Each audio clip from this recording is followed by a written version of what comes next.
അസ്സലാമു അലൈക്കും. എല്ലാവർക്കും സുഖമാണോ?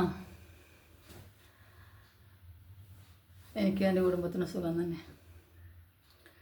അപ്പോൾ ഇനി അടുത്തതായിട്ട് നമുക്ക് തമിഴിൽ ആരംഭിക്കാം. എല്ലാവർക്കും വണക്കം. തമ്മിമാർക്ക്, അണ്ണന്മാർക്ക്, അക്കാമാർക്ക്, അമ്മമാർക്ക്, പാപ്പാമാർക്ക് எல்லாருக்கும் வணக்கம். எல்லாம் நல்லா இருக்குதுன்னு நினைக்கிறோம். நாங்கள் நல்லா இருக்கிறோம், பிரச்சனை ஒன்றும் இல்லை. எங்கள் ஊரில் மழை இருக்குது. இப்போது மழைக்காலம் மாதிரியாக்கு. இப்போது மழை காலத்து தான் இப்படி மழை, அந்த அளவுக்கு மழை பெஞ்சிட்டு இருக்குது. உங்கள் ஊரில் எல்லாம் மழை இருக்குதா? ஏதானாலும் ஆத்தோரத்தில் இருக்கிறவங்க, பெரிய கட்டிங் பாகத்தில் இருக்கிறவங்க எல்லாம் பார்த்துறீங்கப்பா. எந்த நேரத்தில் இந்த பிரளயமோட்ட வருது, எந்த நேரத்திலும் வர, எங்கேயும் வரலாம், எப்பவும் நம்ம போகலாம். அந்த நம்பிக்கையோடு இருந்தால் மதி இனியெல்லாம் கேரளாவில் நம்ம. ஏன்னா பிரளயம் எந்த இதில் வருதுன்னு சொல்ல முடியாது, மரணம் எந்த இடத்துல வருதுன்னு சொல்ல முடியாது. எல்லாம் பயப்பட வேண்டிய ஒரு காலகட்டம். அப்போ இன்றைக்கி நான் சொல்ல போகிறது பொதுவாக ஒரு விஷயம் நான் சொல்கிறேன். தமிழ் சொல்லங்காட்டி பெருசாக ஜாஸ்தி ஆளுகளுக்கு தெரியாதுன்னு நினைக்கிறேன். இருந்தாலும் அவங்களுக்கும் படிக்கணுமல்ல, இது வீடியோ பார்த்தாலாவது படிக்குமല്ലോ, நான் ஒவ்வொன்று சொல்லுமല്ലോ. சொல்லும்போது அவங்க பார்க்கணும், அப்போ தான் அவங்களும் படிப்பாங்க. எனக்கும் சொல்ல முடியாது, அல்ல எனக்கும் மறக்க முடியாது. என்னோடய பேச்சும் நான் சொல்லாமல் இருந்தால் இது மறந்து போயிடும். அப்போ எனக்கு சொல்லவும் செய்யலாம், அவங்களுக்கு படிக்கவும் செய்யலாம். அவங்க அப்படியாக்க என்கிட்ட சொன்னது. அப்போ அதனால் எல்லா தம்பிமாருக்கும், தங்கச்சிமாருக்கும், அண்ணம்மாருக்கும், அக்காமாருக்கும், வாப்பம்மாருக்கும், உம்மம்மாருக்கு, நங்கியா, குழந்தையா, மாமி, மச்சனை எல்லாருக்கும். நீ யாராச்சும் சொல்கிறக்கனே விட்டு போயிருக்குதா? மன்னிச்சுங்க. அப்போ எல்லாருக்குமே நம்மளோட அல்லாவோட காருண்யம், ஈமான், ஆஃபியத்து, தீர்க்காயுசு அதெல்லாம் இருக்கட்டும். எல்லாம் நம்மளுக்கு இருக்கட்டும், அல்லாஹ் கொடுக்கட்டும். அப்போது சொல்ல வேண்டிய விஷயமே என்னொன்று மறந்து போச்சு. அதனால தான் இப்போ இப்படி நீட்டிகிட்டு இருக்குது. பொறாமைங்கிற இதை தெரியுமா உங்களுக்கு? இது கொஞ்ச நேரம் நான் மறந்துருந்தேன். நான் சொல்லலையே போகும், கொஞ்சம் எல்லாம் மறந்து போயிட்டு இருக்குது அப்படின்னு. அப்போ அதோட இது மறந்துட்டு இருக்குது. பொறாமை அப்படின்னா, இது நம்ம பக்கத்து வீட்டில் ஒரு ஆள் ஒரு ஃப்ரிட்ஜு வாங்கிச்சின்னு வைங்கோ. இப்போ நான் எங்கள் வீட்டில் நான் இருக்கிறோம். அட்டி அவள் ஃப்ரிட்ஜு வாங்கிட்டான். அவள் ஃப்ரிட்ஜ் வாங்கிட்டாளா, நானும் வாங்கணுமில்ல. அவள் வாங்குகிற ஃப்ரிட்ஜை விட பெருசாக எனக்கு வாங்கணும். அப்போ தான் நான் அவளை விட உயரமாக நிற்க முடியும். நான் அவளை விட தாழ்ந்து போகக்கூடாதே, அவளை விட பெருசாக நான் வாங்கணும் அப்படின்னு நினச்சா அது பொறாமை தான். ஏன்னா அவள் ஃப்ரிட்ஜு வாங்கியிருக்கிறா, வாஷிங் மிஷின் வாங்கியிருக்கிறா, அவள் புருஷன் பைக்கு வாங்கியிருக்கிறா, அவன் மகன் கார் வாங்கியிருக்கிறா, எல்லாமே இருக்குது. அவங்களுக்கு பணம் இருக்குது, நம்மளுக்கு பணம் இல்லை. நம்ம புருஷன் வேலைக்கு போயிடலாம், கூலி வேலைக்கு தான் போகிறாங்க. முக்கி வேலை செஞ்சால் 8 மணிலேருந்து இல்லை 9 மணிலேருந்து 4 மணிக்கு வரைக்கும் வேலை செஞ்சால் 800 ரூபா தான் கிடைக்குவாங்க. இந்த 800 ரூபாயில் நம்ம பசங்களை படிப்பை பார்ப்போமா, bus fees school bus fees பார்ப்போமா, ரேஷன் வாங்கறதுக்கு பார்க்கமா, கரண்ட்டு பில்லு இதெல்லாம் நம்ம கட்டணுமല്ലോ.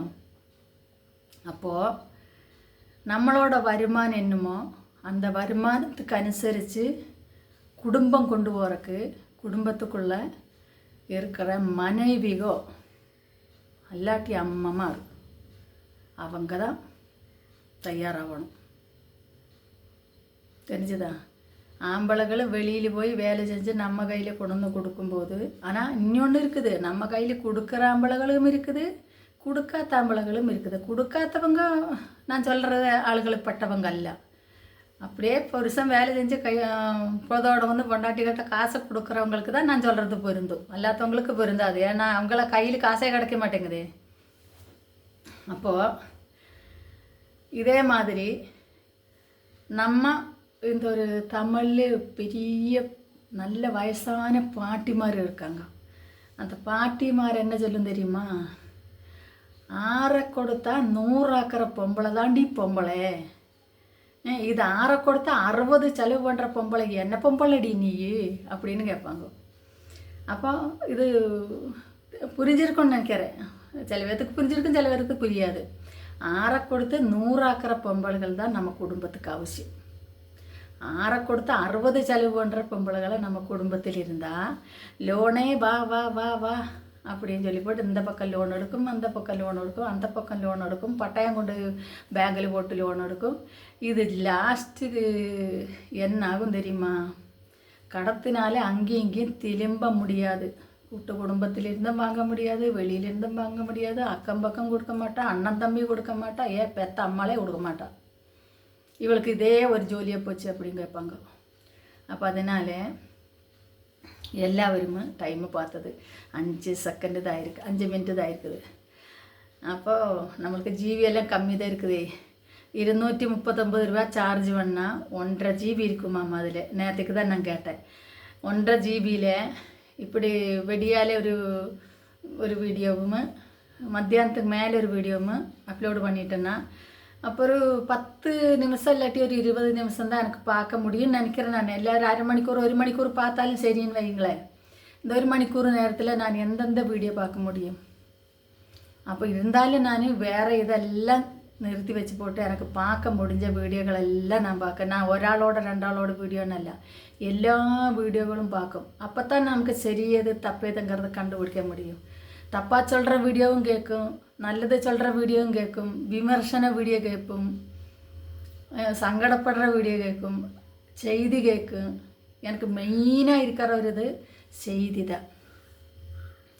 செய்திங்கிறது எனக்கு உசுராக்கு. ஏன்னா வெடியால் எந்திரிச்சா முதல்ல சுபை சாமி கும்பிட்டு எந்திரிச்சு வந்து டிவி போட்டு தான் டீ வைக்கிறக்கே இந்த பக்கம் வருவோம். அடுக்கலையில் வந்து நம்ம டீ வைக்கணுமில்ல, அந்த டீ வைக்கிறக்கே டிவி அந்த பக்கம் செய்தி வச்சு போட்டு தான் இந்த பக்கம் வரும். அந்த அளவுக்கு எனக்கு செய்தியே இஷ்டம். 24 நியூஸ் சேனல் பார்ப்பேன், மரணமா சேனல் பார்ப்பேன், ரிப்போர்ட்டர் சேனல் பார்ப்பேன். ஏன்னா இதில் இருக்கிறது அதில் இருக்காது, அதில் இருக்கிறது இதில் இருக்காது. அப்போ எல்லா விவரத்தையும் நம்ம தெரிஞ்சுக்கலாம். நம்ம ஊரில் என்னென்ன நடக்குது, எங்கெங்கே என்ன நடக்குது, யார் யார் எங்கே போகிறாங்க, அந்த குழந்தைகளை தட்டி கொண்டு போச்சு, யார்